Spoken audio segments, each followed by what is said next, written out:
Welcome, ladies and gentlemen. Here we are. We've got our Monday live cast, a little bit of a truncated cast for you tonight. We've got Eric and Paul. Ian is out somewhere in the world looking at dwellings for he and his 50 children. So he's not going to be joining us tonight. But we've got some really cool recruiting things. This is a massive weekend for recruiting. We're absolutely going to get into that. Obviously, the basketball tournaments are coming to a close. We've had the women's close their tournament. And one of the things that's become a talking point amongst the zeitgeist now, it's a term that's being used almost more frequently than the word genius, is the idea of a GOAT, right? The greatest of all time. And I know I can speak for Eric, and I can certainly speak for Paul. Us being of a certain vintage, we have an understanding of the etymology of this. We understand where it came from. We know why it's here. But for those younger viewers, I want to give you a little bit of a history lesson and let you understand exactly where GOAT came from. Everybody stop talking now. Attention. I told you, all of my critics, I told you all that I was the greatest of all time. When I beat Sunday, listen, I told you today, I'm still the greatest of all time. Never again defeat me. Never again say that I'm going to be defeated. Never again make me the underdog until I'm about 50 years old. Right. Then you might get me. In the early 2000s, Taschen Books released a giant tome strictly of photography of Muhammad Ali entitled The GOAT, the greatest of all time. Obviously, LL Cool J released his album, GOAT, and now it is something that we use to define greatness in all ways. And one of the questions I have for the lads tonight is the question that has come up with Caitlin Clark, someone that has broke virtually every single record attainable in her particular field, but not a championship. So let's start with the really simple question that is hard to answer is, can you be the GOAT in your particular field and not win a championship? We'll start with you, Paul. Ooh, that's a tough question. So can you be the best at your particular activity and never win it all? So the bigger the team sport, it's possible, right? But it seems like you need a championship, at least one, to be a qualifier.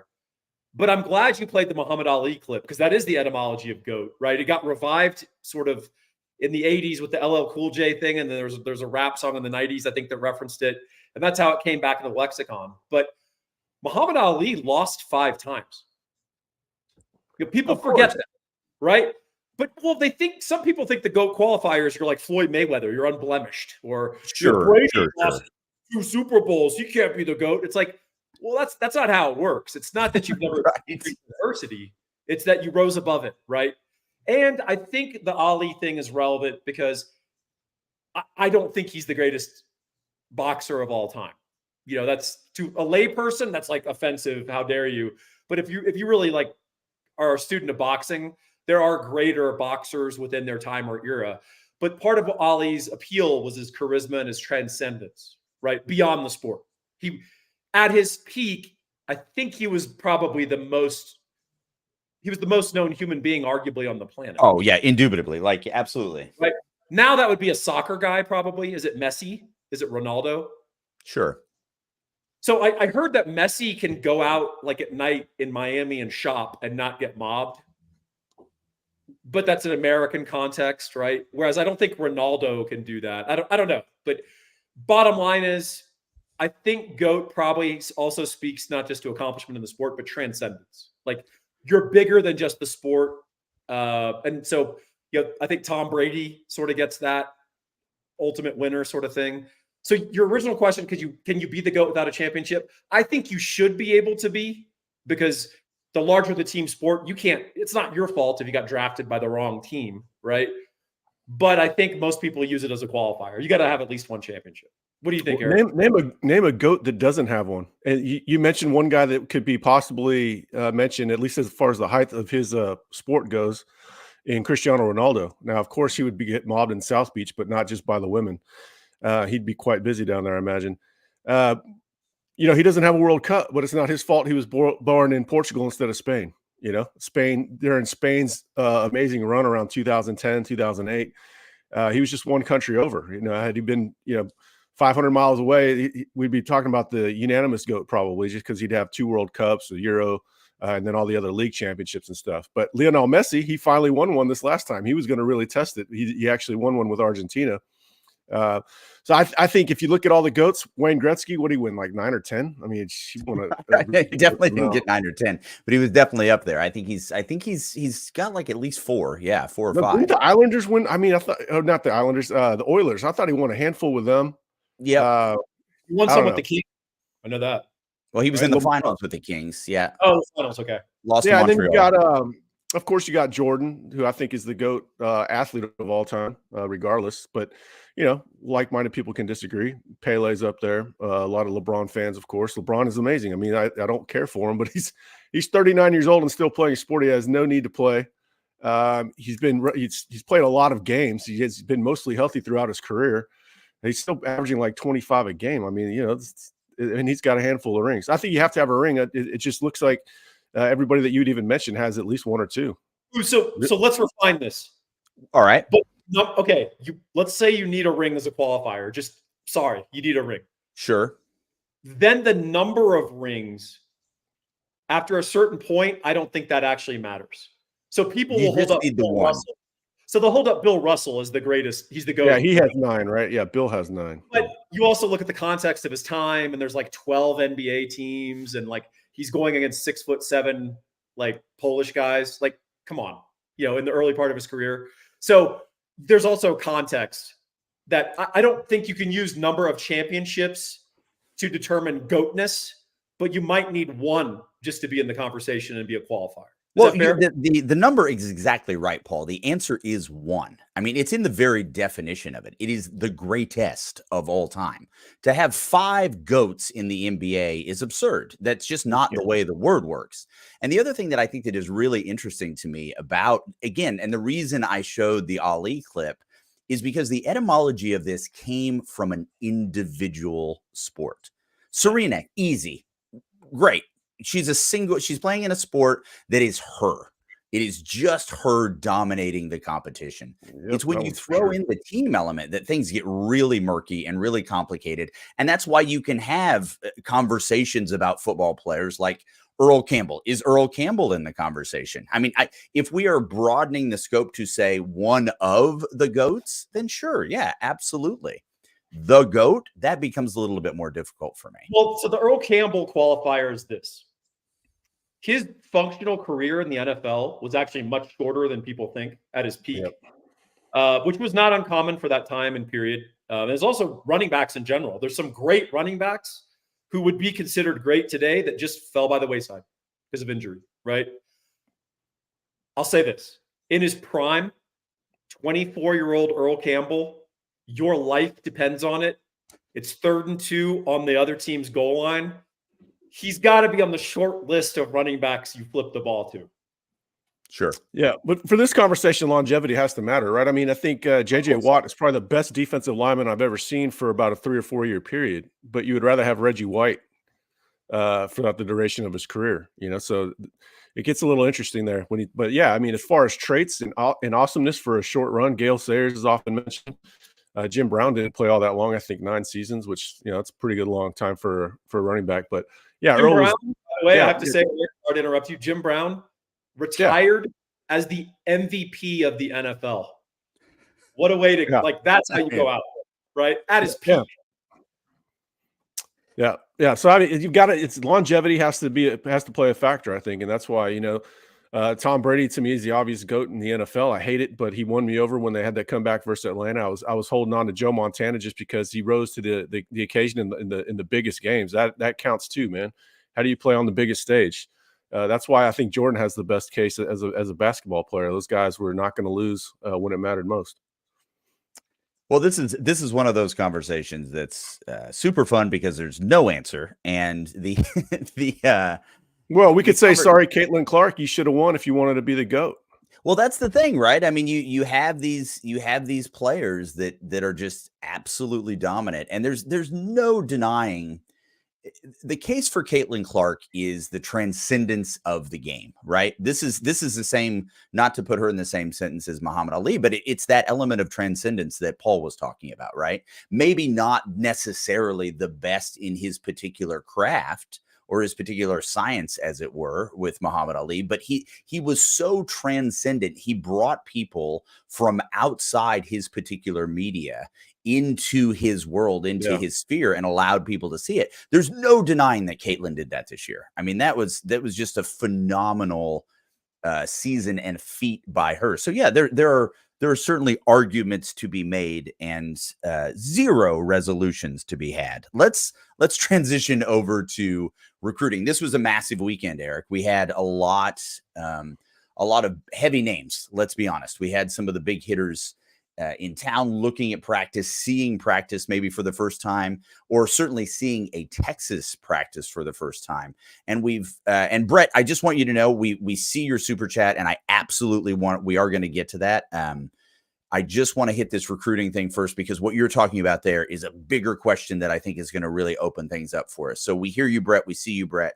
We're going to get to it, but I want to hear what were some of the things that the players were saying after seeing a college practice, specifically a Texas practice this weekend. Yeah, universally, they pretty much were in agreement that the defense had the better of the offense on the day. There was a lot of physicality. Physicality was mentioned a handful of times. Justin wrote a very good inside scoop this morning, which was focused solely on the takeaways of recruits from watching the scrimmage. A lot of talk about the energy and the hitting. Even the offensive players had to give it to the defense on the day. But I think the weekend served its purpose exactly as what they wanted. I put in a prediction for DeCorian Moore to end up at Texas.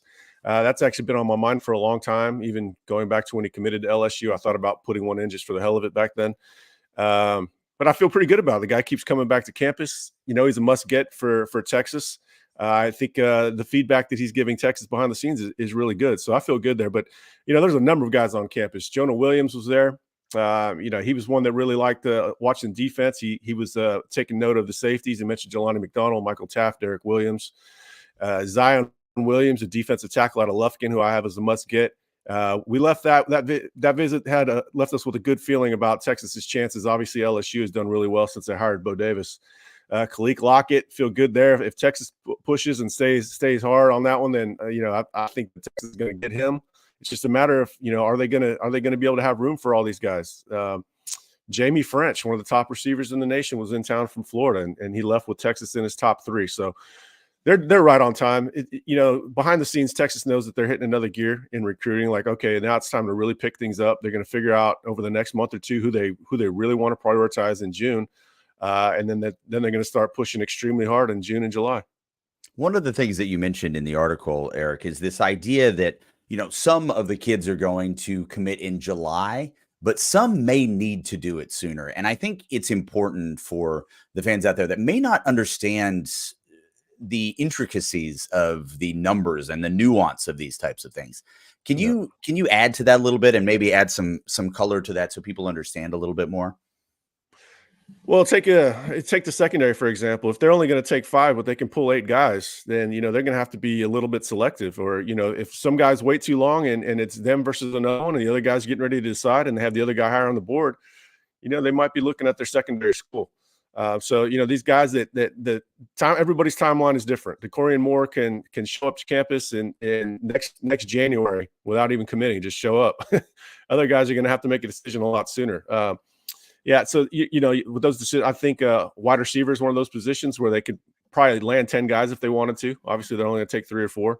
The secondary, they're in good shape for more guys than they can actually take. Dorian Brew was another one that, you know, after this visit, the read on that is it's Texas versus USC. I'm not ruling out LSU, where his dad ran track, or Ohio State, where his mom ran track, but right now I think it's Texas and USC for one of the top defensive backs in the country. Cade Phillips is another one. I mean, Texas is in great shape there, so they're not going to be able to take all these guys. And you know, offensive line, that's another position. And it seems like offensive line is in that same boat every year. Kyle Flood does such a good job recruiting. You know, I could make a guess about 8 guys would go to Texas if they could, but obviously they're only going to take about 5.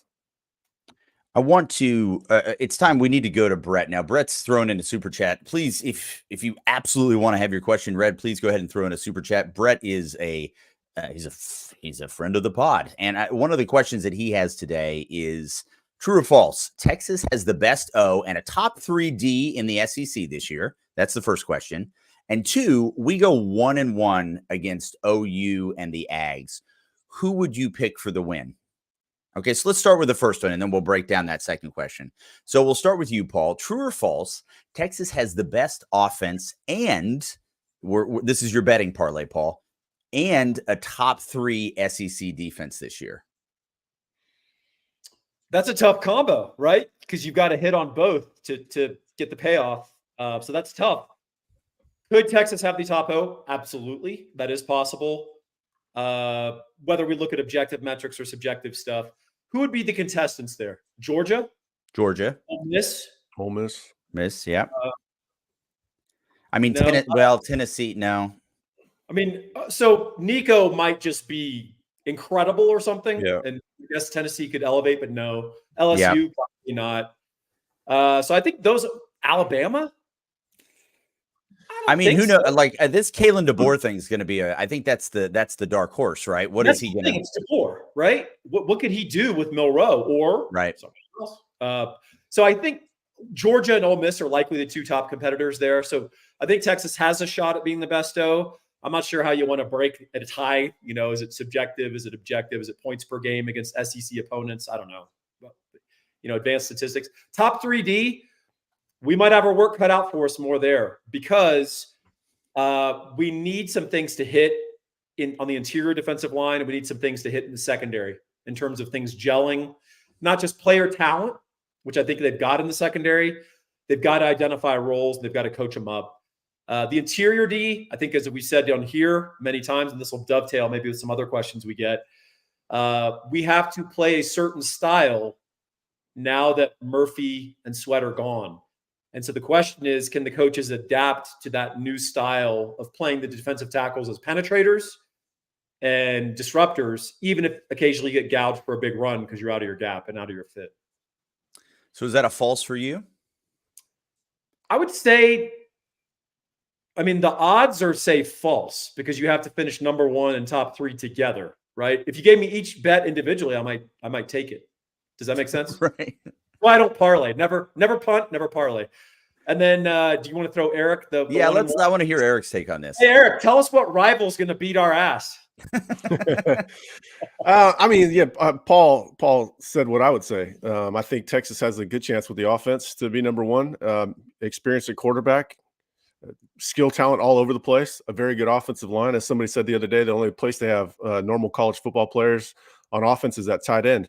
And you know, that's a pretty good problem because we know the tight ends are pretty good too. And that was before Amari Niblack started to assert himself, which he's starting to do now. He got off to a little bit of a slow start. He had a reason for that. It wasn't quite 100% healthy. So he's coming along really well. The offense is going to be amazing. The run game is going to be stacked.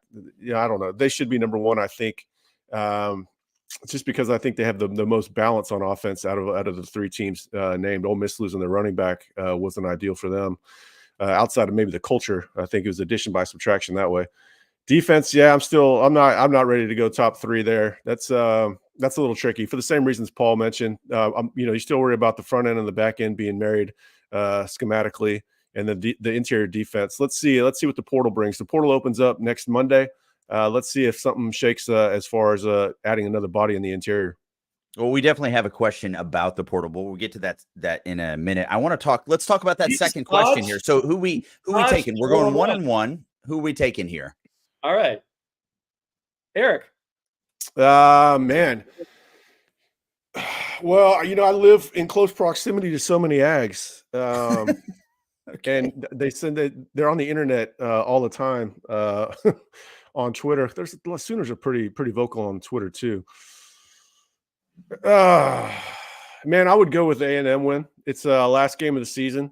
Normally I would go with OU, but the first time playing them in a long time, that stadium is going to be absolutely bonkers. The lead up to that game is going to be crazy. It's going to be like the hype around that game is going to be like a playoff game hype, even if they're struggling. Maybe they have injuries. I don't know. They've got some decent talent over there too. I would take the win over A&M, but I think they'll get both of them. But we'll see. Where are you at that, Paul?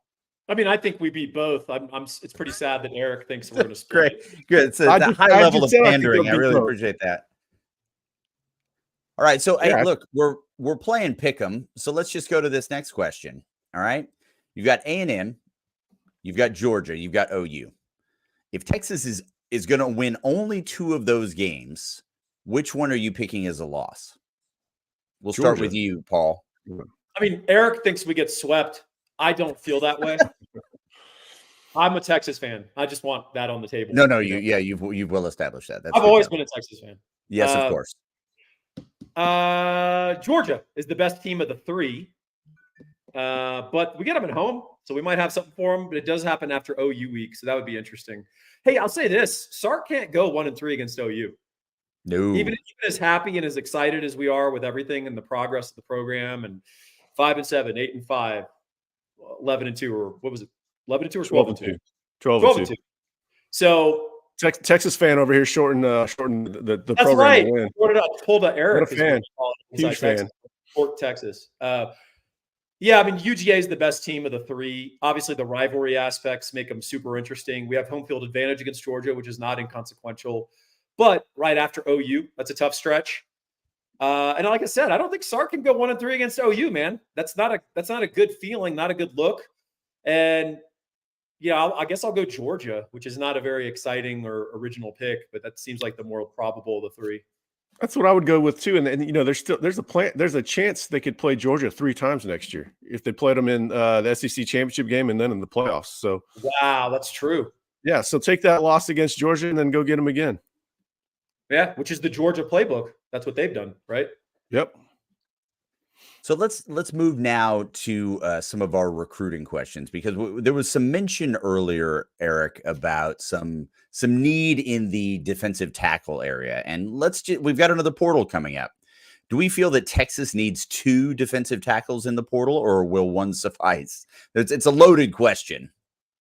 Just, you know, if they get a good one, they only need 1. If they're 2 average guys that they just want to rotate and keep fresh for whatever reason, you know, I think they like what Aaron Bryant's doing right now. He's viewed as a rotational guy. They need somebody that's a bona fide starter. I think they are going to get a guy that's had a lot of experience starting. I just don't know if he's one of the guys that everybody wants in one of those Michigan players. I do feel that they're going to get a player that started, but you know, we'll see. The portal is always it's always up and down. You don't know, you never know for sure who's going to go in. But I feel like, you know, talking to people, that Texas has a little bit of confidence that they're going to come away with somebody that's going to improve the roster. Maybe not a star. I'm not saying one of those Michigan guys are going to get in. I'm not saying it either. We'll see. So Eric, sticking with you, what if you had to choose? I mean, who's your choice? We got Lockett or for French? You know, I would probably go French, but it's close. I mean, they're both what Lockett's the number 12 player in the country. I think French is number 20. I mean, it's I think French has a little bit more giddy up to him. But man, Lockett's ball skills are really, really good. They love French. They love Lockett. We'll see. They're gonna they got a chance to get French. I'm not ruling them out. They could get DeCorian Moore, French, and Lockett possibly if they take 3. There's still Andrew Marsh out there. Man, it's a tremendous time to be recruiting in state, but also they've got the reach with the success they've had at wide receiver to go out of state and get interest from a guy like French. So we'll see. He'll be back for an official visit. Texas gets the last official visit for French. I think that if they push hard for Lockett, I think they can get him too, man. His remarks after his visit, Lockett's were probably about as glowing as anybody that left Austin on Saturday. And sticking again with this weekend, this is one of our questions from Jeff G. And what he's asking here is maybe a little bit more of a history and comparison with some former coaches. So, how do recruiting weekends hosted by Sark compare to Herman's or Mac's approach? Let's start there, and then we'll get into how do these relate to the different universities that we're competing against. Well, I mean, they're all doing the same things. You know, I like what Sark did to build this weekend around the scrimmage. You know, he knew what he was doing there, and then you had a crawfish boil afterwards. He basically turned it into a junior day as well as like almost like a spring game atmosphere, a more intimate spring game atmosphere. So that was very smart. You know, Herman's staff ran well. It was an organized recruiting machine. He was just not good in this setting. You know, he was not very personable. I think Sark does very well one-on-one one. Obviously, probably nobody's ever done it better than Mac in that regard. But Sark, I think, has some of that organizational talent with the personnel department. They do a really good job of keeping things moving. Haven't heard too many complaints. They probably had too many people at the January visit. That was a bit of a logistics problem. But overall, I mean, they're all doing the same things. They're going to try to tailor-made them a little bit here and there. If a kid's interested in the business school, they'll pitch them on that a little bit. But mainly, it's all status quo. They're all doing the same thing. They're trying to build relationships with them. They're trying to connect. Really, it's a good opportunity to meet parents or whoever the decision maker is that might be with them. But it's all pretty standard. But I will say that Sark is not quite Mac in his personal in his ability to relate. He's not maybe as much of a salesman, but he's genuine and authentic, and that truly resonates. So I think Sark, if they keep winning, Sark is going to be one of the best recruiters in the nation, maybe the best recruiter in the nation. That's the one thing he's really lacked is consistent winning. It seems they're on the way to that, though. Well, I mean, if you're comparing, a coach to one of the easily the most personable and masters at one-on-one connections, which was Mac Brown. I mean, frankly, if you're doing 75% of that, you're probably playing at a pretty high level. It's a really high mark to hit. Now, when you were saying everybody's doing the same type of thing, that leads a little bit into that second question. Are you familiar with how LSU, OU run their particular weekends? I mean, not just what I see from reading On3. We've got an OU site, we've got an LSU site. That's my familiarity with them. I don't know about glitz and glamour. I mean, there's been times where Texas has Michael Huff bring out his fleet of cars. I mean, everybody tries to do that. I don't know what the players really liked was getting to sit in on the meetings this weekend, hearing the coaches like Jonah Williams mentioned, being able to see Blake Gideon, his energy and his fiery attitude, kind of what Williams came in expecting to see. That's what Gideon offered. The glitz and glamour is there for every program, I think, but getting able to see practice, there's no glitz and glamour there. Those guys are hitting, it was full speed ahead. That's what really resonates with them. The other stuff, I think, the pomp and circumstance, they grow out of that. When they're 15, they love it. When they're 16, 17, they start to realize, hey, man, this is a very important business decision. I've got to make it for the right reasons. Now, when Huff is doing this, when he's bringing out his cars, does he have sleeves? Well, first and foremost, does he have sleeves? Does he own just driving gloves?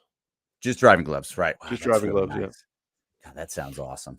Yeah, somebody said it's nice to see he has so many nice cars. He must have been smart with his money. And I said, boy, that's a paradox, isn't it?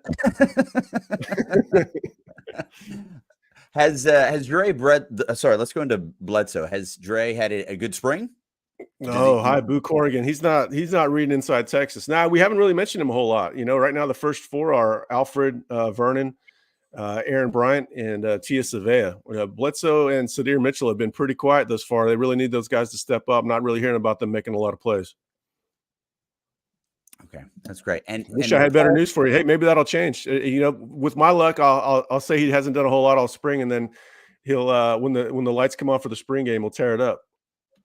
So, Paul, you're showing your cars to the kids. Are you starting with the Toyota Sienna?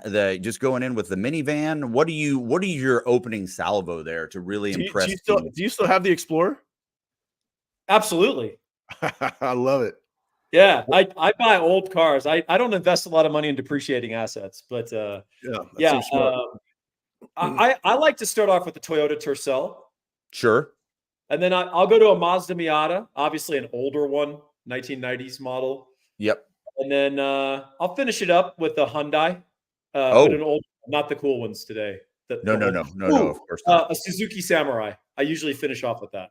Now, would you go with like a little a Suzuki Sidekick or maybe a Jimmy, something like that, like a Samurai small Suzuki? 4x4? You've forgotten about this amazing ride that used to exist back in the 90s. This was absolutely. I think it was like on the cover of a Two Live Crew album. They had like That's right. EPMD has it in a wrap. They reference a Samurai Suzuki. This is an important car. It's a collector's item, and it's not going to appreciate as well as Huff's cars, but yeah, that's what I'd start with. I can tell you that if you're into those types of vehicles or any mid to late 90s Toyota, Guatemala is the place to go. Having spent a week there, absolutely riddled with them. You could go and I'm sure, get a great deal on a 1990 Toyota Truck 100. They're really nice. Really, really nice.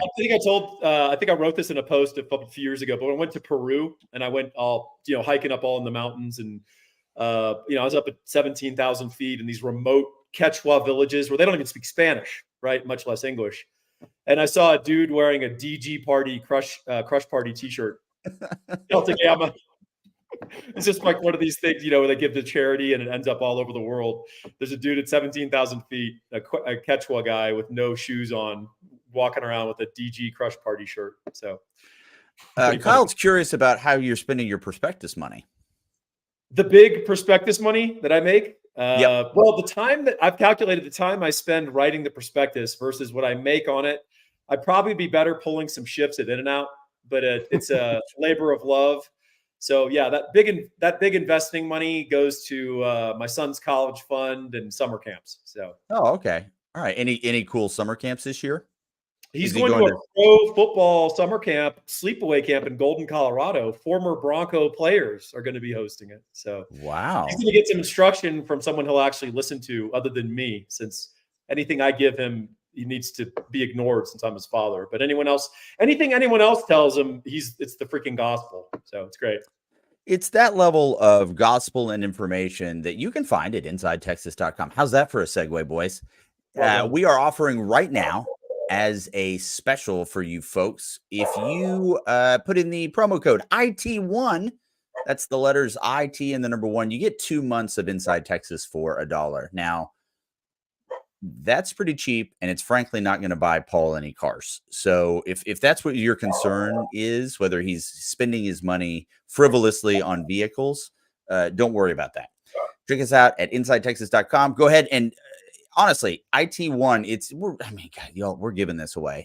Absolutely check it out. Some of the articles in there are, well, first of all, they're fantastic. They're highly insightful. So if you're asking questions about these recruits, I promise you that information is at InsideTexas.com. Please go check us out. Also, if you have an opportunity, hey, thanks. I want to talk to thanks, Rooster. I really appreciate that. We have been pumping out some good stuff. That's really kind of you to say. We really do appreciate that. We've got our guys in the field working, grinding, getting this information for you. This is the doldrums of college football, right?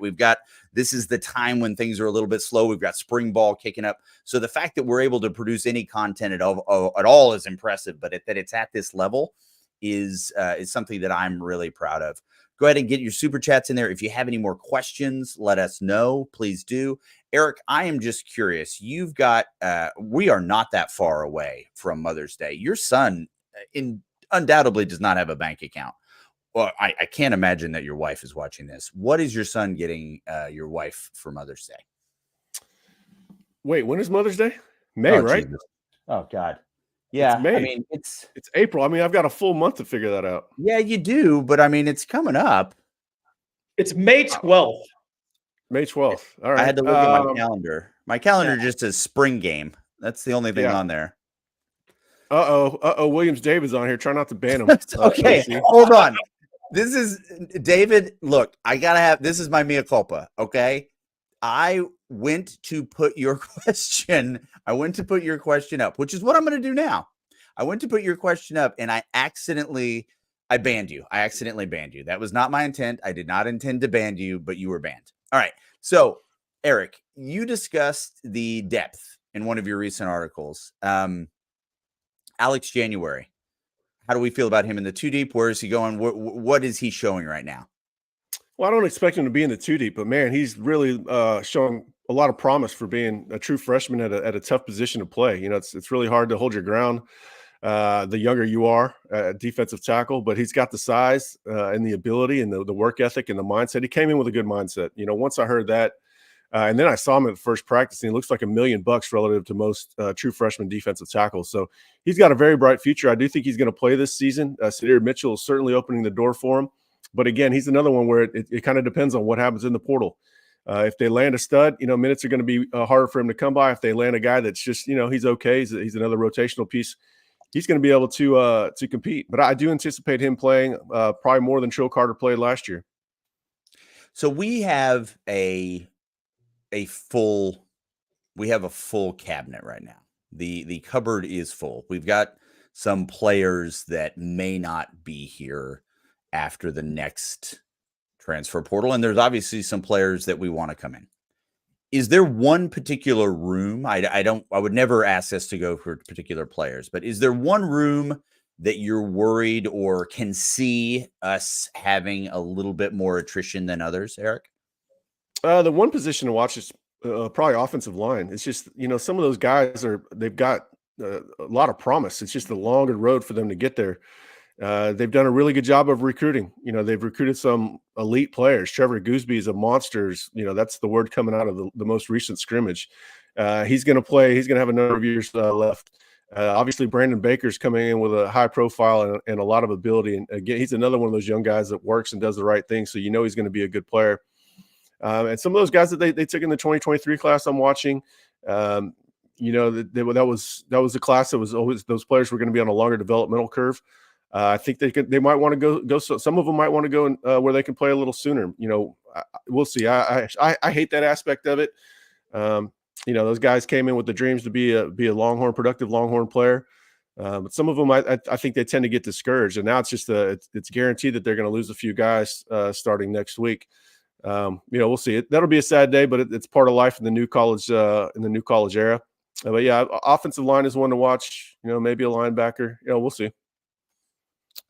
Eric, on that, I will say of the player profile groups, broadly speaking, O-line tend to be your most patient guys, right? Sure, yeah. This is a broad stereotype. And then also, there is going to be a fair amount of turnover after this year. So my hope is that these guys will see the bigger picture in the longer term, that they're pretty much slated to start. If some of the guys I think you're talking about, yeah. I still think they can get their 2 years as a starter at the University of Texas. Yeah, I think you're right. And you're right. They're normally the most patient players because they know the game. I think the portal has changed that a little bit. It's a little easier to find greener pastures. There's that scarcity of big bodies. So when one goes in, they end up at a better school, or not if they leave Texas necessarily, but you see a lot of guys go from, kind of nothing programs to OU. OU's taking guys like that. So I think that they feel like they can find a quicker path to the field. I think a lot of it's changed. Some of it's changed in the portal. Kind of open their eyes up to go elsewhere. And, Flood is just taking immense numbers, 7, 4, 5, and then 3, I think, right? He's taking a lot. They what do they have, like 16, 17 guys right now? It's a big room. I think one thing that I'd love your take on this, Eric, like Flood in particular. I mean, he's obviously coached at incredibly high level, a lot of very talented rooms that he's had. I have to imagine that he is very adept at managing also this level with the kids and understanding the mental aspect of it and the foresight that he's trying to instill in them. I mean, this has been the first time in a long time for Texas to have this level of depth and this conveyor belt, this machine in the O-line room. And I have to hope, at least based on his pedigree and his history, that Flood is also someone that's very adept at conditioning these guys to that mental aspect of wait, your turn is coming. Let's develop. Do you have any insight on any of that? I mean, yeah, he's he lets them compete. That's part of it. They're open competition. Neto's played, Hayden Connors played, Cole Hudson's played. They're competing at center as well. So I'm not worried about them losing a guy that would play a lot this season. Maybe there's one guy to watch there. I'll believe it when I see it if that guy leaves. It's just the guys that have 2 or 3 bodies ahead of them. And it's not a linear path to playing time. It's the first 7 or 8 guys. Just because you're second team, right guard doesn't mean you're even close to playing, because they might reshuffle it around. So there's some guys that will probably have to wait a little bit longer than they're comfortable with. But the bottom line is they have to make room. They have to make room. So where are they going to do it? They're not going to lose a safety. All 6 of those guys are either new or going to play this year. It's not going to be a corner, right? I mean, maybe a nickel. They wouldn't want to lose a nickel, but maybe one goes just because there's a bit of a log jam there. It's not going to be – maybe it's a defensive tackle, but obviously they're in the market looking for defensive tackles. So they'd be reluctant to lose a guy there. Maybe edge just because they have so many bodies, but I don't really see that because a lot of those guys are going to play this year. So they got to make room. It's got to come from somewhere. It'll be interesting to see how it shakes out. They're going to be able to massage who they are. I think if they make a full throttled effort to keep certain guys, those guys will stay. But it's just a fact. They're going to have to lose 4 or 5 guys, maybe 6 guys, depending on how many they take in the portal. Well, I always thought the ultimate compliment to Alabama in its prime, which was not that long ago. We're acting like, it's already all over. But, Alvin Kamara leaves a crowded Alabama running back room and then goes on to be a superstar, right? And not just college, but the NFL. And people used to use that as a criticism of Bama. And I was like, no, it's the ultimate praise. Right. I mean, sure, of course. That's how good they are, right? Jameson Williams left Ohio State. Yeah. Yeah. And so everyone will freak out when Texas loses a good player and they go star somewhere, become studs and get drafted. And people will view it as an indictment of the staff, and it'll probably be a compliment. If you had to pick one, let's now that I've got you up here, Paul, and just you are very much a betting man. Who are you having? Which wide receiver has the most touchdowns, yards, and catches? Now, I'm going to make this hard for you. This is a parlay for one, and then you can give me 3 different wide receivers if you want. I think it's Isaiah Bond. Okay. Straight across the board, he's the guy that achieves all of these. Well, so we're saying wide receiver. So Gunnar Helm could catch 9 touchdowns, right, on goal line, and that doesn't count. Sure. Right? So most touchdowns, most yards, most catches. Yeah, I think it's probably Isaiah Bond. What do you think, Eric? Yeah, that's probably the safest bet. We haven't really seen the full Matthew Golden ability yet, so I'll be curious about how that looks in August. But Bond makes the most noise. We have a practice report after every single practice, and I think he's been mentioned in pretty much every single one of them. He's winning over the top in some practices. He didn't do that in the scrimmage the other day. But even when he's not winning over the top, he's really good in the intermediate game. And obviously they're going to throw him some screens too. So yeah, that's the safest pick right now. I think that's a little bit of a boring pick on Paul's part, but it's Paul's afraid of being held accountable on this show. Well, hold on, you're validate. You doubled down on it, Eric. Hey, I'm not afraid of taking the safe bet. Paul. I mean, look, Eric's A&M and OU are going to blow us out. So I mean, he's out there, and I appreciate it. I like that he's on the edge. Hey, I'll say this. I definitely need to get this on a throw pillow. I'm not afraid to take the safe bets. Yeah, not at all. That's wow. That's like when you go into the house that the woman's decorated, and you go in the kitchen, and there's a wooden sign up that says kitchen. Yeah. Gather. Not even like eat, pray, love, or whatever little thing they have there. It just says kitchen. Pantry. You know those shows, those house shows too. They'll walk in and they'll go, oh, this must be the kitchen, and you're like, of course it's the kitchen. Yes. What the hell else would it be? Look, honey, I think this is the primary bathroom. Look, of course it is. Good Lord, have you ever been in a house before? There's always that show, the House Hunter show, with the couples like, it's perfect. I love everything about it. The husband's fired up because it's a 3-car garage and there's a badass backyard, right? Oh yeah. And then the wife is always like, but it doesn't have the master bath that I like. I need a tub for soaking. Yeah. And the husband's like, you haven't taken a bath in 3 months. Like, I know, but I want to be able to light candles and have a Calgon. And it's like, and then you end up picking some subpar house just because of that. Those shows will have you believe there's a block party every night. I mean, it's like, we love to entertain. No, you don't. You might throw one party a year. Your collective knowledge of these tropes is phenomenal to me. Hey, it's background music. I don't really watch it. Of course you don't. Yeah. Victor Santiago is asking, let's talk about Wingo. How was the scrimmage performance? Now, I will say, Victor, this was highlighted on the site. So let's give him the news now. How was Wingo's scrimmage performance? Well, Wingo gets mentioned almost as much as Bond does. Everybody that sees him is amazed. I had the pleasure of watching him work out a couple of weeks ago, and man, he's a big athletic kid. He's very dynamic in his routes. He moves extremely well, plays low to the ground, runs routes like a smaller guy, but then plays bigger, obviously, with his size and his strength. Extremely fast, not just fast in a straight line, complete receiver. And you know what's really good about him is he's pretty advanced for the playbook already. Building good rapport with both quarterbacks, making a lot of big plays. It's going to be impossible. I know that Sark doesn't like to rotate, but he's going to have to play at least 5 or 6 guys this year. I feel pretty confident, but I think he's going to be a lot more comfortable about it. He's alluded to in some press conferences that he's feeling better about these guys, but you can't keep Wingo off the field. Hey, let me ask this. So last year, Adonai Mitchell was the best pure red zone threat. Is that fair? Yeah, he had 11 touchdowns. Yeah. It fits his size and his profile, and he's long. He can win balls. Right. Oh, yeah. I don't see that guy on the 2024 roster. He's not jumping out to me. And then 2, I'm wondering if Bond is that guy the way Worthy was that guy pre-Mitchell. Remember, Worthy used to catch a bunch of touchdowns, but it was all on jerk routes and little quickness routes near the goal line. I'm wondering if that's the approach we're going to have, or if we're just going to run it in.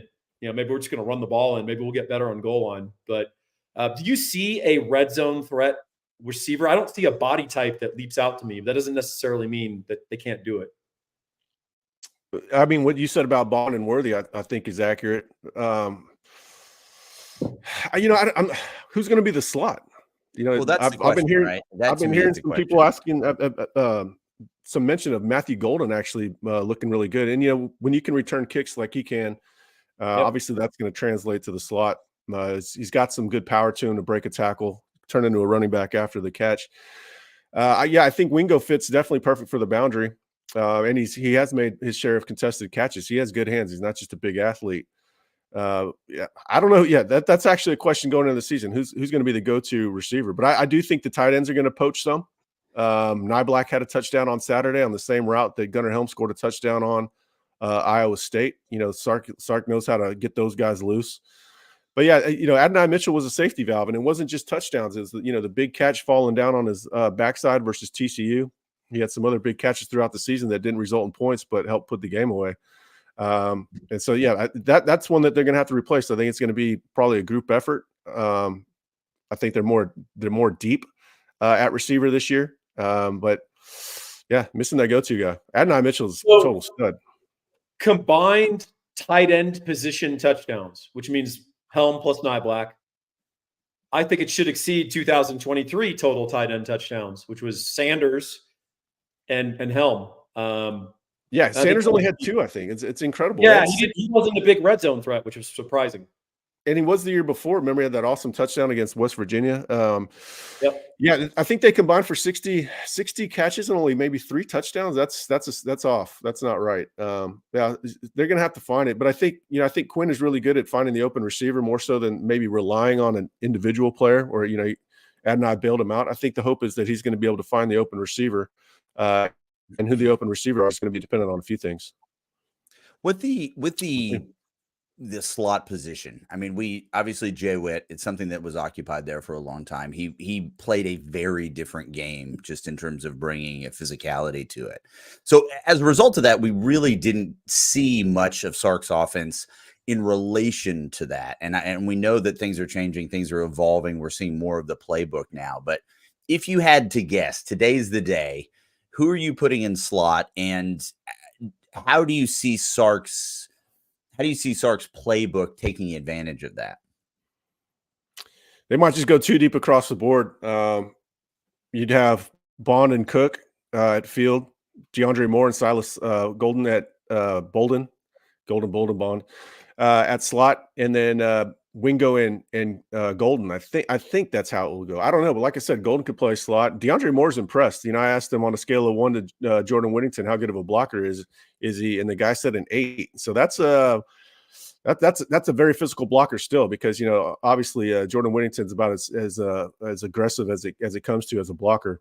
So if DeAndre Moore's at 8, they're not going to sacrifice a whole lot from what they lost with Whittington, and at the same time they're going to add a better vertical threat because DeAndre Moore's is a more natural receiver than Whittington was. Whittington kind of fought the ball at times. He's very good when he got the ball on the move, not necessarily great at locating it. That last catch versus Washington notwithstanding.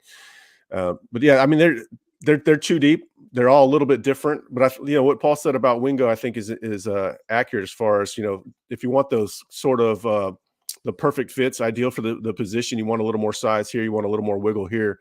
That threesome of Wingo, DeAndre Moore and Bond probably makes the most sense on paper. But I think Golden's going to play a lot. Cook's going to play a lot. It's they're going to have to go too deep. They're just going to have to do it. Well, that looks like we are at time. We thank you very much for joining us on our Monday Night Live. Normally, I would ask Ian a question and get him talking and then just cut him off, but we're not going to do that tonight.